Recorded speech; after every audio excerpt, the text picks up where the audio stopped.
Hello everyone, आपका फिर से एक बार स्वागत है मेरी वीडियोस के अंदर। आज मैं आपसे बात करूंगा अकाउंटेंसी के बारे में। मेरे हाथ में जो बुक है डबल एंट्री बुक कीपिंग। आज हम बात करेंगे फंडामेंटल्स, जो चैप्टर नंबर 1 है आपका अकाउंट्स के अंदर। आप अगर ध्यान दें तो आप भी मेरे साथ ये बुक खोल सकते हैं और इसका जो पेज नंबर 1.93 है, हम इसी पेज को खोल के बात करेंगे।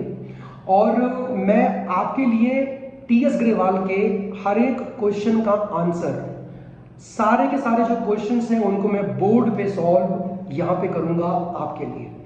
तो उसके लिए आपको हमेशा मेरे साथ रहना होगा ताकि आप इन सारी की सारी जो वीडियोस को एंजॉय कर सकें और इससे आपको बेनिफिट हो सके। तो आइए निकालते हैं पेज नंबर 1.93। तो इसमें अगर आप देखेंगे तो पहली हेडिंग क्या लिखी हुई है, पार्टनरशिप डीड के बारे में बात हो रही है। तो चलो पहले हम बात कर लेते हैं कि पार्टनरशिप डीड असल में होती क्या है। देखो, जब दो पार्टनर्स मिलते हैं, जब दो व्यक्ति मिलकर बिजनेस करने की सोचते हैं, पैसा लगाने की सोचते हैं, तो जाहिर सी बात है कि उनके बीच में डिस्प्यूट हो सकते हैं। आफ्टर ऑल वो लोग इंसान हैं और इंसान की नीयत हमेशा पैसों को लेकर खराब रहती है, ये आपको भी पता है। तो गवर्नमेंट ने एक बात बोली कि क्योंकि आप दोनों मिलके एक पार्टनरशिप फर्म खोलना चाहते हो, आप एक बिजनेस करना चाहते हो, तो क्यों ना आप दोनों अपने सारे की सारी टर्म्स एंड कंडीशंस जो भी आपके मन में है, आप जिस तरह से बिजनेस करना चाहते हो, आप उन सारी बातों को ना एक एग्रीमेंट की फॉर्म में लिखो। अब इससे क्या होगा, अगर आपके पास एग्रीमेंट होगा तो अगर इन फ्यूचर आप दोनों पार्टनर्स के बीच में अगर किसी भी बात को लेकर डिस्प्यूट हो गया तो सबसे पहले उस एग्रीमेंट को चेक किया जाएगा कि इस बारे में उस एग्रीमेंट में क्या लिखा है, फिर उसी हिसाब से फैसला किया जाएगा और फिर उसी बेस पर सारे पार्टनर्स को वो फैसला एक्सेप्ट भी करना पड़ेगा। इसीलिए गवर्नमेंट ऑफ इंडिया कहती है कि आपको पार्टनरशिप डीड बनानी चाहिए, मतलब एक एग्रीमेंट बनाना चाहिए जिसमें ये सारी की सारी बातें आपकी लिखी होंगी। लेकिन क्या अगर हमने पार्टनरशिप डीड या एग्रीमेंट नहीं लिखी तो क्या हमारा बिजनेस गैर कानूनी है, क्या हमारा बिजनेस इलीगल है? इसका जवाब क्या है? आंसर है नहीं। अगर आपने पार्टनरशिप डीड या एग्रीमेंट नहीं लिखी है तो भी आपका बिजनेस जायज है, आपका बिजनेस लॉफुल है, गलत नहीं है। लेकिन नुकसान क्या होगा? नुकसान ये होगा कि अगर आपके पास पार्टनरशिप डीड नहीं है, अगर आपके पास एग्रीमेंट नहीं है लिखित में, तो अगर फ्यूचर में दो पार्टनर्स के बीच में अगर किसी भी बात को लेकर झगड़े हो गए तो क्योंकि आपके पास तो कोई लिखित में है ही नहीं, कुछ भी डीडी नहीं है, तो फिर फैसला कैसे होगा?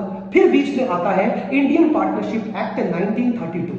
तो आपको इस चीज को ध्यान रखना है कि अगर पार्टनरशिप डीड है और उसमें वो सारी की सारी बातें लिखी हैं जिसके ऊपर आपके झगड़े फ्यूचर में हो सकते हैं, तो कभी भी इंडियन पार्टनरशिप एक्ट 1932 बीच में नहीं आएगा। लेकिन अगर डीड नहीं है या डीड के अंदर ऐसा कोई क्लॉज नहीं है जिसके ऊपर आपका झगड़ा हो गया पार्टनर्स के साथ, तो फिर इंडियन पार्टनरशिप एक्ट 1932 के हिसाब से सारे के सारे फैसले लिए जाएंगे। तो उन्हीं के बारे में मैं आपसे बात कर रहा हूं। तो आइए हम बात करते हैं। तो जो बुक है उसका पेज नंबर 1.93 है और हेडिंग है उसकी पार्टनरशिप डीड। उम्मीद करता हूं कि आपको एटलीस्ट पार्टनरशिप डीड का जो मतलब है वो तो क्लियर हो गया होगा।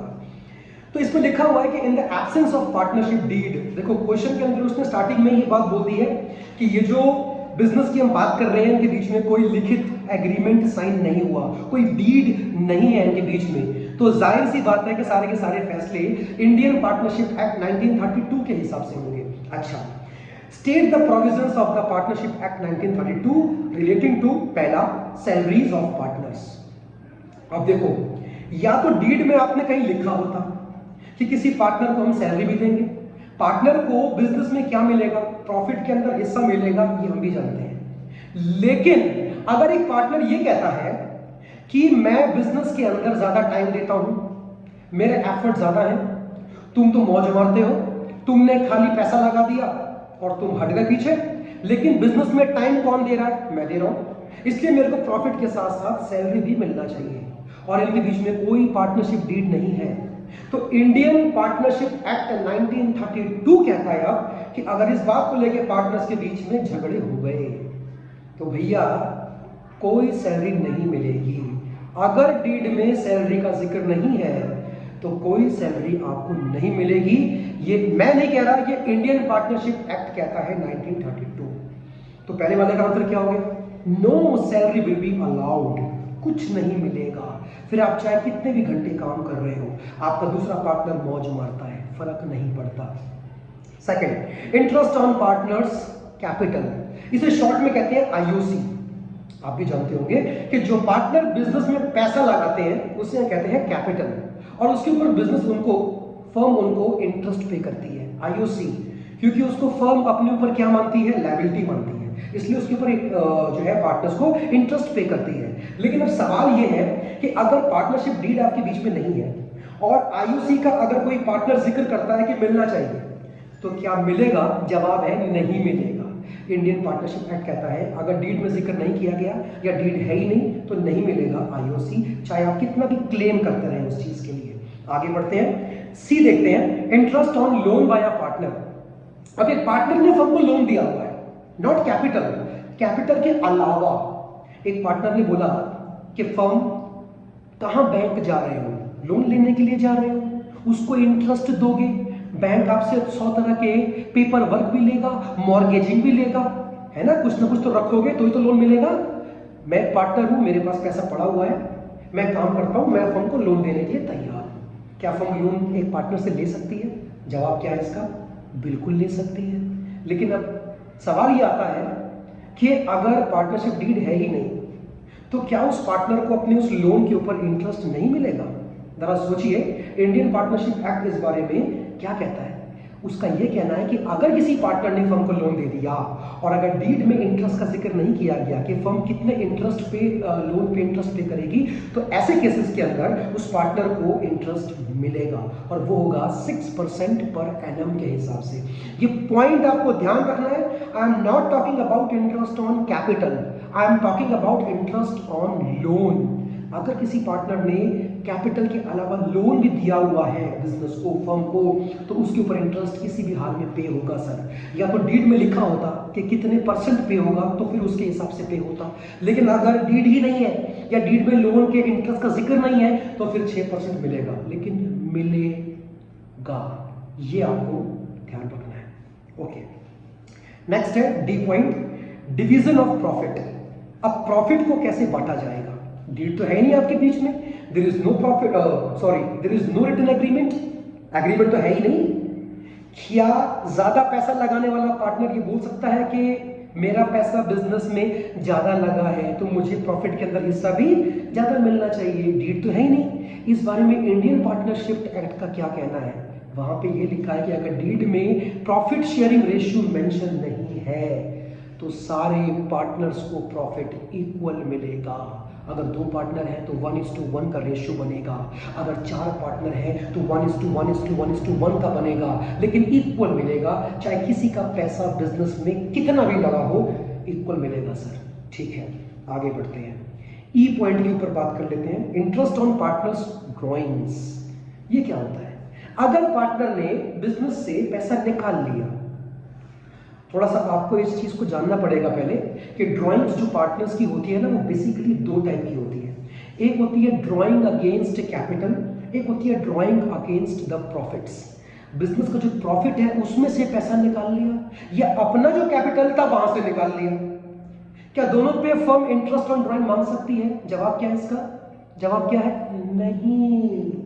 आईओडी, इंटरेस्ट ऑन ड्राइंग, सिर्फ और सिर्फ ड्राइंग अगेंस्ट प्रॉफिट पे मांगती है फर्म, कभी ड्राइंग अगेंस्ट कैपिटल पे नहीं मांगती। अगर एक पार्टनर ने अपने ही कैपिटल से कुछ पैसा निकाल लिया तो वो भी ड्राइंग है, लेकिन उस पे कोई इंटरेस्ट फर्म उससे नहीं मांग सकती, क्योंकि उस कैपिटल पे उस पार्टनर का ही हक था, उसने अपना पैसा निकाल लिया। किस बात का आप जो है उनसे इंटरेस्ट लोगे?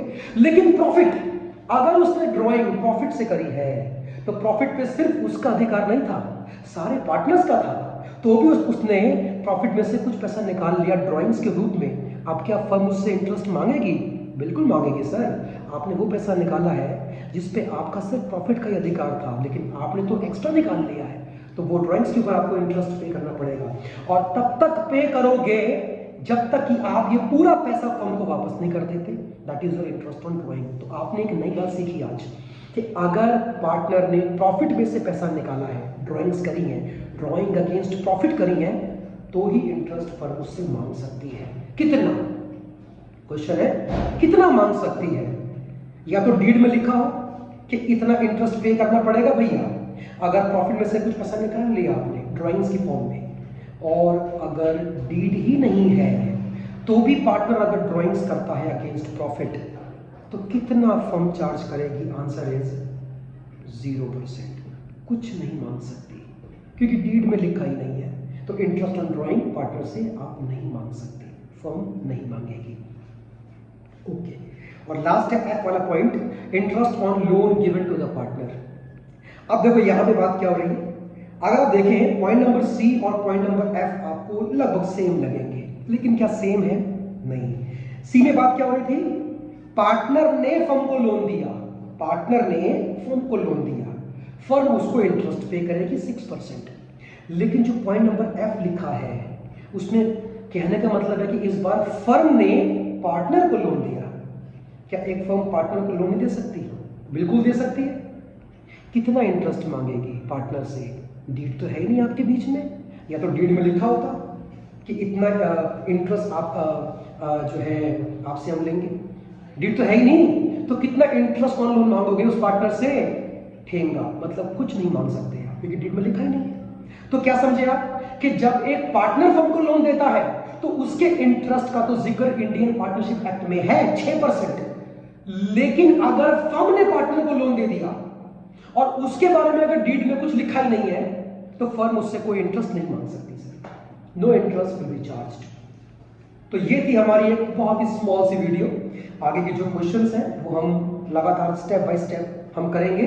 सीरीज है पूरी की पूरी, और पूरी अकाउंटेंसी की बुक में सॉल्व करूंगा आपके सामने बोर्ड के ऊपर। जैसे जैसे हमारी क्लासें आएंगी वैसे वैसे आपकी हर तरह के डाउट्स मैं क्लियर लगातार करता रहूंगा। और एक टाइम ऐसा भी आएगा जब हम बीच में सैंपल पेपर्स का भी जिक्र करेंगे जो लेटेस्ट सीबीएसई निकालती है, हम सब की बात करेंगे। बस मुझे आपसे एक चीज चाहिए और वो है आपका सपोर्ट। आप सपोर्ट करिए और चैनल के ऊपर ध्यान दीजिए आप, ताकि आप तक ये वीडियोस लगातार पहुंचते रहे। Thank you so much. मिलते हैं अपनी नेक्स्ट क्लास के अंदर। All the best.